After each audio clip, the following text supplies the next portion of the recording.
Hi, so I'm Stuart Robb. I'm from our UK practice. Some of you may have had the opportunity to see me yesterday. And we're going to be talking a little bit about ERP planning today. I kind of tried to consolidate this this title a little bit, so I've just called it sort of leading practice in transformations. We'll cover a little bit about planning. We'll cover a little bit about artifacts. And hopefully you'll find it interesting. And then afterwards we can have a look at the chat and you can ask me lots of questions. Now, this actual is a very small cut of a module in our training course. We do ERP training right from vision through to implementation delivery. This particular module, which is the planning module, is about 2 days. Obviously, I haven't got 2 days to bore you to death with ERP planning, so we'll be just doing a little slice, a little vignette, I guess, of ERP planning, but hopefully it'll give you a good sight of how we work and what we do. As I said, if you've got any questions and they don't take 1.8 days to go through, then we can pick those up. All right, let's crack on.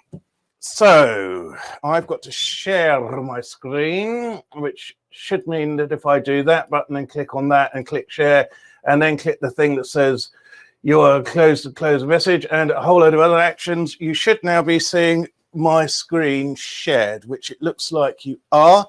So that's fantastic. I don't quite know why that has moved itself right up there. So if we can just move that out of the way. And here we go. So is this going to work today? Because it didn't work yesterday. No, it's not. Excellent. Let's try again. Let's just do page down. Okay. And is that going to? Oh, I don't know what it is. All right, let's try and click on that.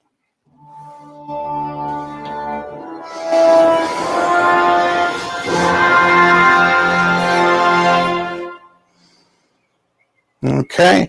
And if I tell you, oops, that I was actually still rendering this off of Adobe After Effects 5 minutes ago before this meeting started. It's just not quite there yet, but we're getting close.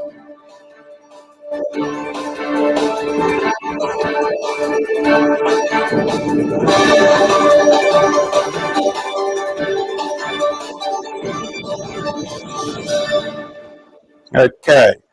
And for those of you who are wondering what TSI is, it's actually Third Stage Consulting International. So we're going to talk about leading.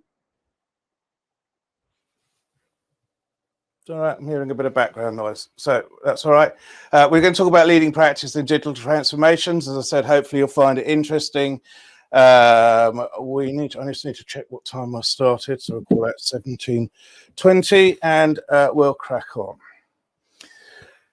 So I guess we're going to talk a lot in the next few days about ERP challenges and why they fail so often. That's very strange. Why they fail so often. I have a philosophy that really the reason that they fail so often is because they're not set up right at the beginning.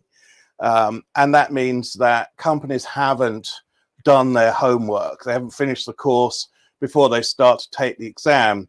And as a result, when they get into the real meat of the activities, it all starts to get away from them. So we strongly advise in third stage, you do the homework and then you sit the exam. And what does the homework mean? Well, the homework means, have you got everything, all your prerequisites sorted out? Do you know how clean your data is? Have you got a plan that everybody believes in? Have you got a signed off project charter? Because trying to do those all after you've started usually means that you're already on the back foot. You haven't properly mobilized. So having got the go ahead from the board, obviously organizations become very keen to just get going and start configuring. But really the time spent here is going to save so much time and effort later on as you go through the project. And the real aim of this is to mitigate any risk of delay or cost overrun. So the more work you do thinking about this now, I think the easier you're going to find it to have a successful outcome. So there's a whole list of goals, and I mean, I call them program management goals. And truthfully, this is true of any large business or technology transformation. It doesn't have to be ERP, it doesn't have to be HCM, or it doesn't have to be CRM. But we come across so often in our daily lives clients that just haven't got all of these dimensions really crystal clear in their mind. And probably one of the most common is having not got that really crisp, crystal clarity on all of the scope. In fact, we're working with a client at the moment, and we are doing a vendor selection, and actually we don't still have the landscape of scope as to what this transformation is going to be. So we don't know what systems are going to be replaced. We don't know what departments are actually in or out of scope. And all of those things create a fog. I used to call it a mist. Now I just call it a fog of confusion that the vendors will come along and ask the question, right, well, you know, what's your technical scope? What's your organizational scope? And then there'll be a huge rush to try and answer the question without having really had the opportunity to think that through. And so the whole thing starts badly and gets gradually worse. Then the second thing is really understanding the phasing of the program as well. Again, early on, you want to be thinking about what you're trying to implement and in what sequence it goes, and whether or not you want to deploy it everywhere, or whether or not you want to deploy it by region or by product or by user group or whatever it is. But again, it's quite common that that question is left, you know, quite a long way down the track, especially after the SI is already engaged. And the SI loves that, because what it allows the SI to do is to spin while you spin on the question, and of course their meter is still running, so they're getting the bucks in, and you know, you're not right there to answer those questions, and so you know, that's helping their profit margin very nicely. Thank you very much. So having clarity, what's being delivered, and again, yes, okay, it's NetSuite or it's Dynamics or whatever it is, but what does that impact does that have on the target operating model? So what impact does it have on processes? What impact does it have on people? Are you having to upskill people? Are you having to put in a severance program? You know, all of those things are better worked out up front. It's absolutely fine to have advisors, but having a big SIT ready to start configuration before you've got all of these things nailed down is a very, very expensive way of paying the SI salary. The third thing is really having that clarity around what skills should be on site at any point in time. Now, I obviously with COVID, we don't have on site anymore, but it's extraordinary how often there's a disconnect between the program team and what the SI are actually doing. And in fact, I was on one engagement, I was doing an assurance, and somebody turned up and they spoke to the SI's program manager, and they sat down and they got their laptop out and they started doing some work, and that was all very nice. And then about half an hour later, I said to the program director, "Who's that?" And he goes, "I don't know." And I went, well, should we find out? So we went to the program manager from the SI and we said, "Who's this one?" And the SI said, "Oh, he's just come on to help the enterprise architecture team do a little bit of blah, blah, blah, blah, blah." And we went, "Oh, okay." Well, actually, I went, "Oh, okay. So you're doing that for no money? You're doing that for free?" And he went, "No." And I went, "Oh, so we're paying for it then?" And he went, "Well, yes." And I went, "Okay, so where was the agreement? Where did we agree that we were getting this additional resource to help out. And then there was a bit of erring and umming. And I said, well, you know, the simple answer is, can you show us the change order that we've signed that said, you know, you're adding an additional resource for us? Now, extraordinarily, that is uncommon.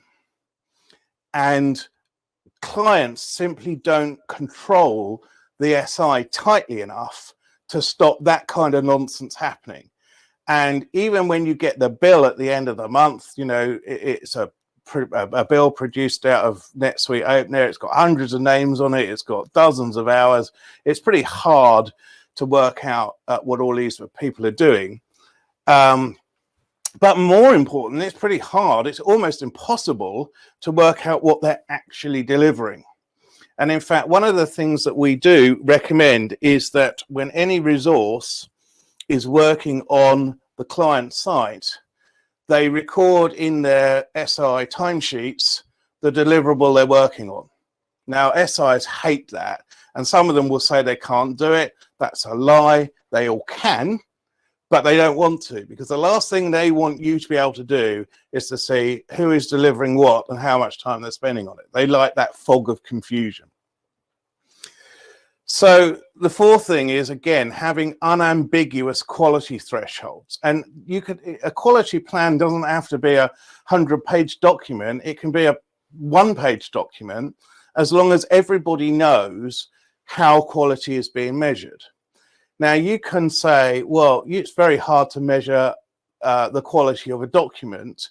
And, well, it is very subjective. That's true, but it's not hard to measure, because you can secure the services of an external advisor to look at the quality of the output and to say, yes, that meets industry standard practice, or it meets industry advanced practice, or industry leading practice, depending on, you know, what threshold you're trying to meet, or it doesn't meet what we would ordinarily expect a deliverable of that nature to look like. And therefore, our recommendation to you is to ask the supplier to fix it in these ways. Now, that's what good assurance is about. That's the meat and potatoes of good assurance. But nonetheless, too many deliverables go around too many people inside organizations.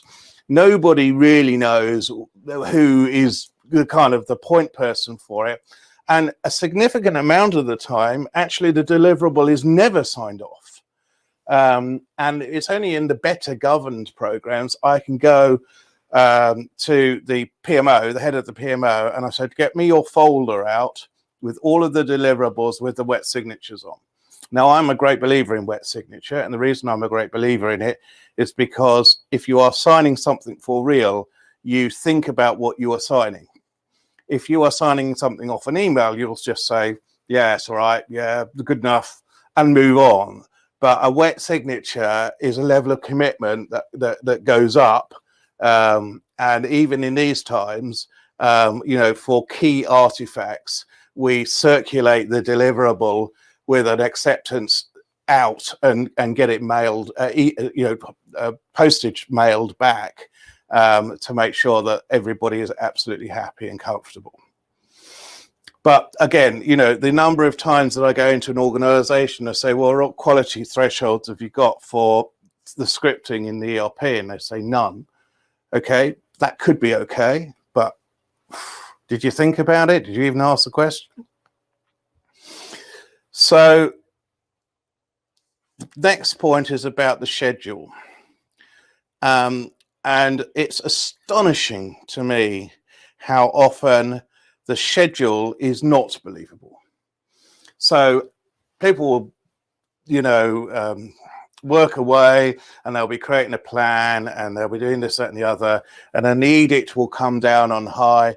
This has to meet this, that, and the other business event, milestone, whatever, and it needs to be done in 6 months. And everybody will go, 6 months. And then they'll go, oh, if we do that, and this, and that, and this, and that, and this, and that, oh yeah, we can just about squeeze in. And nobody actually believes it. Everybody thinks it's a train crash, But they will still go back to the execs and say, well, yeah, we think we found a way to do it, when actually what they should be saying is, if you sign up for this, you're signing up to kill yourself, because it can't be done. And extraordinary. Especially a plan with no slack, with no variance, with no slack, with no variance measurements or anything like that, is just signing up for disaster straight away. Now, the other thing that we'll come back to on the plan is that very rarely do people manage these programs at the right level of detail. And because they don't manage them at the right level of detail, they get a variable outcome, because they're either too much in the weeds, or they're managing at such a high level of detail, they've disaggregated all of their accountability for the day-to-day management of the project to the SI, and the SIs actually pretty rarely tell you the truth, or at least tell you the accurate truth about what's going on in the program. They'll tell you as much as they think you need to know. Now, for those of you who think I'm being unfair on SIs, trust me, I have worked for them. I worked for Accenture, or Anderson Consulting, actually. I worked for Ernst & Young. I worked for Capgemini, and they're all sharks in the same swimming pool.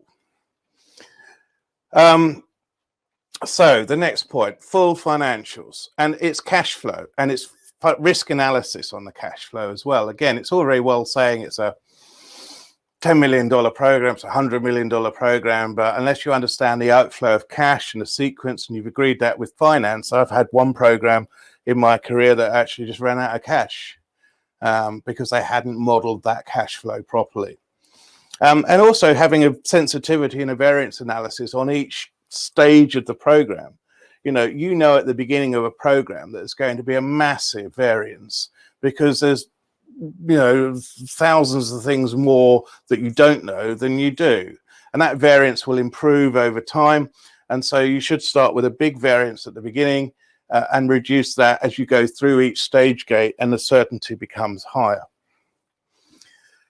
External dependencies, again, a lot of programs go on without really understanding the landscape of what's going on around the organization and in the ecosystem of change. A classic one is a bank that tries to deploy a new CRM technology, and it's trying to deploy a new marketing technology at the same time. The two organizations haven't spoken to each other, and they both crash into each other. So tools and techniques like change heat maps are useful if you've got an enterprise portfolio management office that's managing all of that stuff. That's really good. We love that. But if you're not keeping sight of what's going on out in the wider world, you're likely to be lining yourself up for trouble. And then the last one on this slide is around risk management. Now, lots of project managers are very keen on RAID logs. And they can show me their RAID log, and it's got 3,500 risks in it. That's really, really good. And you think to yourself, oh dear, because no one can manage or accommodate 3,500 risks. And frankly, for a program manager, that is pointless.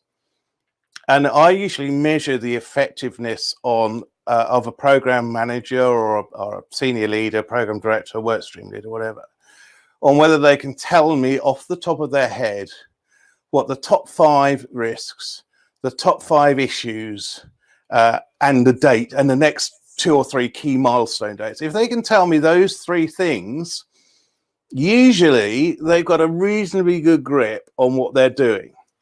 If they're trying to manage, risk number 672, they're operating at the wrong level of detail. They are almost certainly, in a large ERP program, going to fail.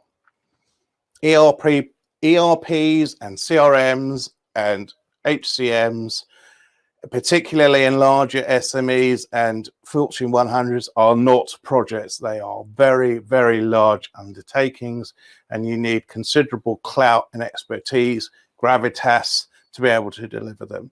And it becomes difficult because you want to support colleagues, but there are some colleagues that simply can't make that transition.